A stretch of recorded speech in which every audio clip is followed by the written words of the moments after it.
You're not crazy. The world really does feel unhinged. Then a border crisis, a sudden riot, a market panic, a historical headline every other day. And the most exhausting part is this. Everyone has an explanation, and most of them are slogans. So let's clear the fog. The invisible engine that used to hold the world together is spattering, and we are still trying to live by rules that no longer match reality. The real task now is to understand what is actually happening. My name is Elvira Bary. I'm a writer born in the Soviet Union, and in this video I'll show you how I read the global political landscape and the deeper forces I see driving today's disorder. If I do my job right, you'll finish this episode with clarity rather than anxiety. Here's our roadmap for today. The post-war world order. How two competing ideas of justice and morality shaped alliances after World War II. Mass migration. Why inequality is now solved by moving, not fixing. Environment over merit. How success stopped being individual and became a product of birthplace, networks, and supportive systems. Double standards and the collapse of morality. How moral language survived while moral behavior quietly disappeared from Western politics. The forgotten people. Why millions feel locked out of the successful world and turn to nationalism and radical politics for dignity. A new formula. Why the old rules no longer work and what a new system of justice, morality, and global cooperation must be built around. If you want more episodes like this, subscribe and share it with someone who's tired of noise and wants a map. You can also support this work through Think Tank membership, PayPal, or Super Thanks. If you are listening or watching on Spotify, tap follow. It helps more than you think. Now, let's start at the beginning. The post-war world order. You often hear that the old world order is collapsing. Before we can talk about its collapse, we need to be clear about what that order actually was. After World War II, the United States was genuinely terrified of the Soviet Union, not rhetorically, structurally. Washington tried to gather as many countries as possible into a single coalition to prevent the expansion of the socialist bloc and to contain Soviet influence. Moscow did exactly the same thing. To attract allies, both sides needed three things: money, technology, and ideology. The Soviet Union offered a beautiful promise. Let's build a society without exploitation where no one lives off another person's labor and all property belongs to the people. In reality, exploitation inside the socialist camp exceeded anything seen under the Tsars. Property did not belong to the people. It belonged to officials who controlled it. The USSR gradually recreated an old and familiar system, a massive feudal estate. There was one permanent lord at the top. His loyal retainers managed everything beneath him, and the population lived like serfs. No one asked their opinion. Their role was to work diligently and wait for communism to arrive someday. Suffering would end later. Liberation was always postponed. In other words, paradise was promised after death. Medieval theology with modern slogans.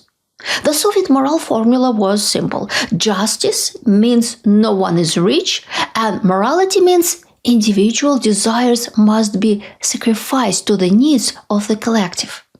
Once you accept that logic, almost anything becomes permissible. Mass purchase, deportations, executions, and invasions. The goal justifies the method. America had to offer a competing idea of justice and morality. In the American model, justice means reward for individual achievement. You can rise in the society hierarchy through intelligence, effort, and discipline. You are judged by what you do, not by who you were born as. Morality, in turn, means that the strong help the weak and try, imperfectly, inconsistently, but sincerely, to make life better for others. At its core, America offered the world a radical proposition. You could achieve a level of success your ancestors could not even imagine if you invested effort. The Soviet Union offered something very different. Wait patiently, and someday the system itself will raise everyone's standard of living. The American model appealed to those who believed in their own capacity to grow. The Soviet model appealed to those who expected wealth to be redistributed to them. That is how alliances formed. America's message was contribute and you will be respected, valued, and treated as an equal partner. This applied primarily to countries capable of making such contributions: Western Europe, Canada, Australia, New Zealand, Japan, and South Korea. With others, the equation did not work. If a country could not produce results, why grant it high status? Poorer countries were helped, but not elevated. American humanitarian missions operated worldwide and genuinely reduced disease, hunger, and post-war suffering. But charity did not translate into prestige. High status without contribution would have contradicted the very idea of fairness. The Soviet model, by contrast, was attractive to states that had little to offer beyond votes at the United Nations. This allowed Moscow to assemble a large circle of paid loyalty, friends who vanished the moment the patron's economy began to fail. That was the post-war world order. And everything we see today begins with its slow, uneven collapse. Mass migration. The American idea of justice, later adopted by many US allies, produced another powerful and unexpected phenomenon: mass migration. If people are judged by merit, then skin color should not matter. Caste should not matter. It should not matter that your father worked the land with a hoe and your mother washed the dead. There are places on earth where you can obtain what would have been unthinkable for your ancestors: a home, a stable job, good education for your children, and a safe and predictable future. That's the promise. And in theory, it's true. Countries that embraced the American formula of justice and morality opened their doors to migrants. But in the modern world, status often comes automatically with the right symbols of success: a luxury apartment, a pricey car, or vacation photos on Instagram. Wealthy people from the developing world and the former socialist bloc began moving west in large numbers. The West accepted them, reluctantly but consistently. Everyone profited from it. And after all, abandoning your principles would have looked immoral. Principles, after all, are sacred. The result was a world of staggering inequality, one that can be overcome in only one reliable way: by moving to a more prosperous country. Capital was earned anywhere and by any means: through wars, through exploitation, through near-slave labor in mines, and then transported into islands of stability and civilization. At the same time, millions of desperately poor migrants arrived. States had to spend resources on them. After all people are equal before God. Treat others as you would want to be treated yourself. Resources were directed to those who suffered the most, those who were oppressed, those attacked by war. That felt moral. I want to tell you a story about a city once called the splendor of the East and the horror of Asia. Shanghai, the 1920s. Jazz drifting through open windows, opium smoke curling beneath chandeliers, white colonists in white suits, certain they were untouchable. Then the Russians arrived, not as conquerors, as refugees. Thousands fleeing the Bolsheviks, stepping onto the docks with nothing. To survive, they scrubbed floors, hauled crates, worked for a bowl of rice. And in doing so, they shattered the illusion of white supremacy, while the Chinese watched closely. And somewhere far away, Moscow was watching too, quietly dreaming of turning the ancient celestial empire into its greatest prize. The White Ghost's Empire, a historical novel about exile rising from the ashes and the clash of the mightiest powers on earth.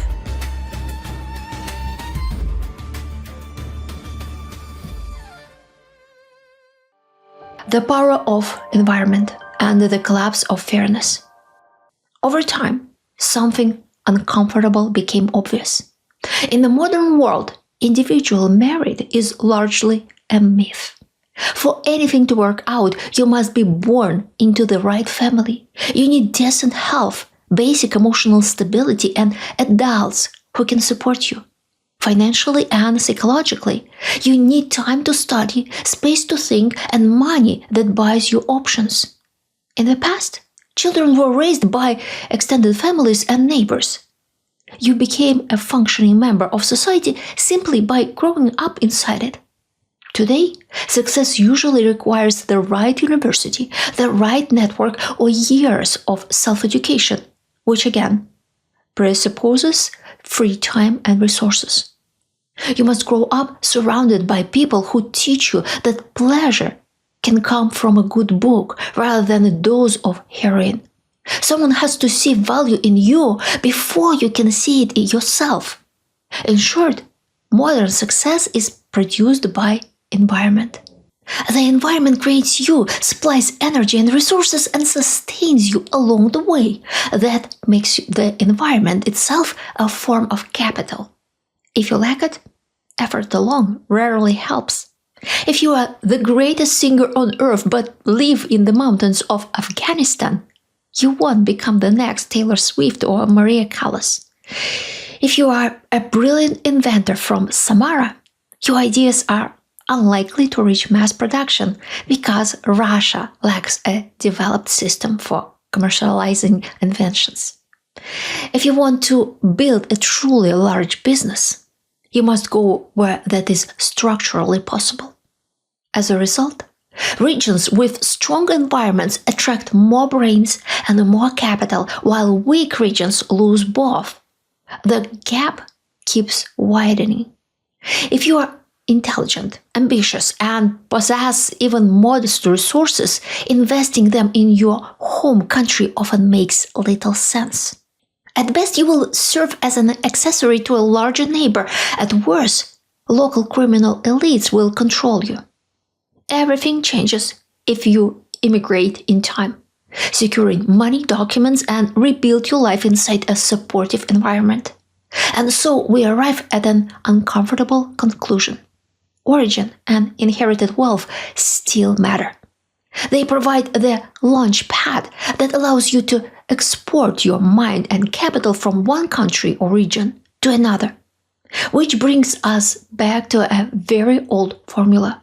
To those who have, more will be given. From those who have little, even that will be taken away. So much for justice. Double standards and the collapse of morality. For decades, the West maintained the appearance of moral leadership.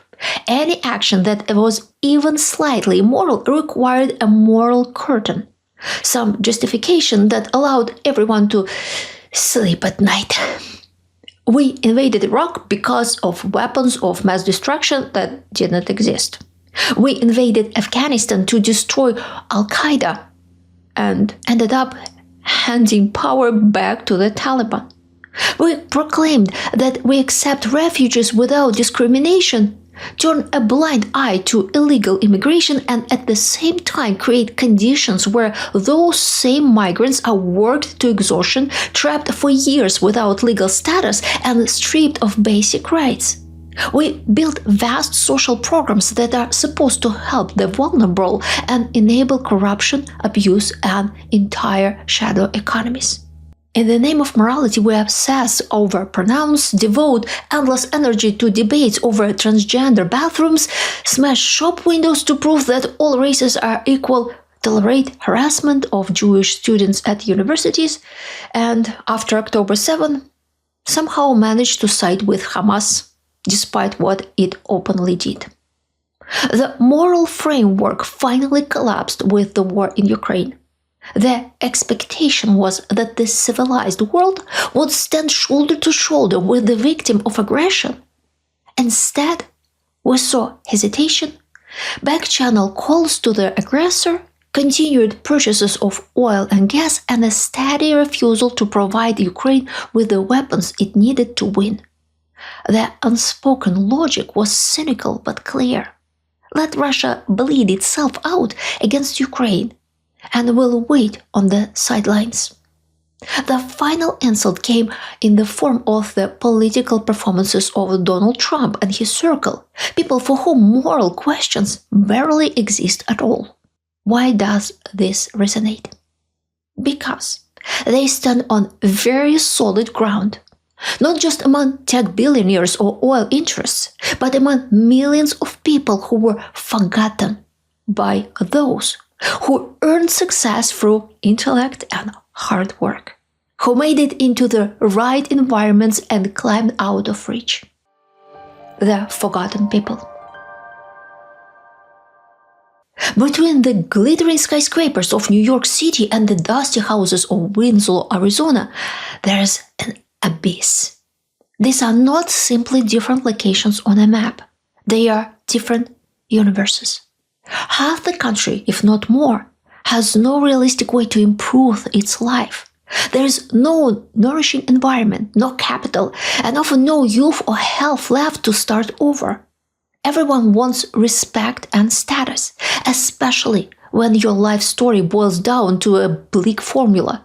I worked hard all my life and got nothing. The problem is not money. The problem is position in the social hierarchy. Successful people define themselves in opposition to losers, left behind in poor, decaying towns with rusted playgrounds and the pipes of abandoned factories. They want nothing in common with them. They don't listen, then don't ask, and they don't care much what they think. Naturally, the forgotten crave moral support. They feel stronger when they belong to a nation, a great country, something vast, powerful, and meaningful. That is why patriotism becomes so important in this environment. They have no real resources left except one, the vote. And they use it to support those who promise to take care of them. This is the real reason ultra-right movements are rising across the world. They are not led by saints or genuine defenders of the poor. The space is simply empty, and it is being claimed by those who, for one reason or another, also do not fit into the polished world of elite success. They offer a different version of justice. America for Americans, Russia for Russians, Germany for Germans. Translated, it means let's finally spend resources on ourselves, not on outsiders. Morality in this framework does not apply to strangers. They are not to be pitied. Justice means living the way you are used to, receiving respect and maintaining an acceptable social status. You feel that the state cares about you. Somewhere up there, ours are defeating theirs. It doesn't affect your daily life, but it feels good to live in a great country. A new formula. Everything we are seeing in politics today is the result of a simple mismatch. The old formula of justice, no longer reflects reality, and moral norms have been discarded because no one actually follows them. It's like traffic rules. If everyone crosses on a red light, waiting patiently feels foolish. You do what everyone else does, even if it's dangerous. To rebuild the world on new terms, we need a new formula of justice and morality, one accepted not by everyone, but by a clear majority. Without that, reconciliation between opposing political camps is impossible. This applies equally to North America and Europe. A workable formula would allow new international coalitions to form. In the past, alliances were built on geography or convenience. Now, they must be built around values. We also need a new system of checks and balances in global politics, one that reflects current realities. The old world revolved around the confrontation between the West and the Soviet Union. Today, the central problem is authoritarian regimes. Their elites do not want reform. They want permanent power, unrestricted extraction of resources, and safe havens abroad for their money and families. They always start wars because war is what sustains their legitimacy. An authoritarian ruler without victories loses authority and eventually power. There is another urgent task. If we do not want endless waves of refugees at our borders, and if we do not want growing hatred between those who have and those who don't, both domestically and globally, we must invest in creating productive environments not only at home, but elsewhere. This is not done with grants. Grants get stolen or wasted. It is not done through resource trade. Authoritarian rulers capture it, buy weapons, and threaten their neighbors. What's needed is a subtle game of status and recognition. If you make your country, or even your small town, truly impressive, you earn legitimacy and respect. Not a Nobel Prize, but something closer to an Olympics of development, where ambitious people can gain status not by looting everything inside, but by demonstrating extraordinary governance and creativity. More than money, people want respect. Respect from those they themselves respect. The task is simple in theory: define clear rules and show a path to earning that respect. Without rules, everything collapses into primitive behavior, bullying enemies and allies alike, boasting about the biggest car, the most beautiful camel, or the largest missile. And that is the world we are drifting toward, unless we choose otherwise. Now, I want to hear from you, because your answer tells me how you are reading the modern world. What matters more in 2026? Individual effort, family and networks, or national environment? And what's the first real proof you've seen of it in your own life? Thank you for watching. If you want more analysis like this, subscribe, like and share. And if you'd like to support this channel, you can join my think tank or support via PayPal or Super Thanks. And if you are watching or listening on Spotify, tap follow to make sure you don't miss the next episode.